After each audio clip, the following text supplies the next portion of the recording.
ನಮಸ್ತೆ. ಡಯಾಬಿಟಿಸ್ ಇರುವ ರೋಗಿಗಳು ರಂಜಾನ್ನಲ್ಲಿ ಉಪವಾಸ ಮಾಡ್ಬೋದಾ ಅಂತ ಹೇಳೋ ಒಂದು ಕ್ವೆಶ್ಚನ್ ನಾವು ಫ್ರೀಕ್ವೆಂಟಾಗಿ ಎದುರಿಸ್ತಾ ಇರ್ತೇವೆ. ರಂಜಾನ್ನಲ್ಲಿ ಎಲ್ರಿಗೂ ಉಪವಾಸ ಮಾಡಬೇಕು ಅಂತ ಹೇಳುವಂತಹ ಒಂದು ಹಂಬಲ ಇದ್ದೇ ಇರ್ತದೆ. ಆಗ ಯಾರನ್ನು ನಾವು ಡಿಸಪಾಯಿಂಟ್ ಮಾಡಲಿಕ್ಕಾಗೋದಿಲ್ಲ, ಮಾಡಬೇಡಿ ಅಂಥೇಳಿ. ಹೇಗೆ ಸೇಫಾಗಿ ಉಪವಾಸ ಮಾಡೋದು? ಮೊದಲನೇದಾಗಿ, ಯಾರೆಲ್ಲ ಉಪವಾಸ ಮಾಡದೇ ಇರುವುದು ಉತ್ತಮ. ಯಾರಿಗೆ ಡಯಾಬಿಟಿಸ್ ಕಂಟ್ರೋಲಲ್ಲಿ ಇಲ್ವೋ, ಒಂದು ಯಾವಾಗಲೂ 300ಕ್ಕಿಂತ ಮೇಲೆ ಶುಗರ್ ಇರುವಂತಹವರು, ಅಥವಾ ಫ್ರೀಕ್ವೆಂಟಾಗಿ ಶುಗರ್ ತುಂಬ ಲೋ ಆಗೋದು ಮತ್ತು ಜಾಸ್ತಿ ಆಗೋದು, ಫ್ಲಕ್ಚುಯೇಟ್ ಆಗಿರುವಂತಹ ಅಥವಾ ಫ್ರೆಜೈಲ್ ಡಯಾಬಿಟಿಸ್ ಅಂತ ಹೇಳ್ತೇವೆ.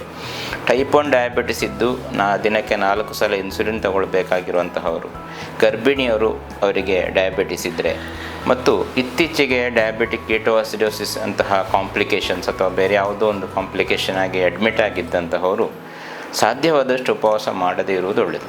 ಉಳಿದ ಎಲ್ಲರೂ ಡಯಾಬಿಟಿಸ್ ಒಳ್ಳೆ ಕಂಟ್ರೋಲ್ ಇದ್ದುಕೊಂಡು ಯಾವುದೇ ಔಷಧಿ ತಗೊಳ್ತಾ ಇದ್ದರೂ ಕೂಡ ಅವರು ಉಪವಾಸ ಮಾಡಬಹುದಾಗಿದೆ.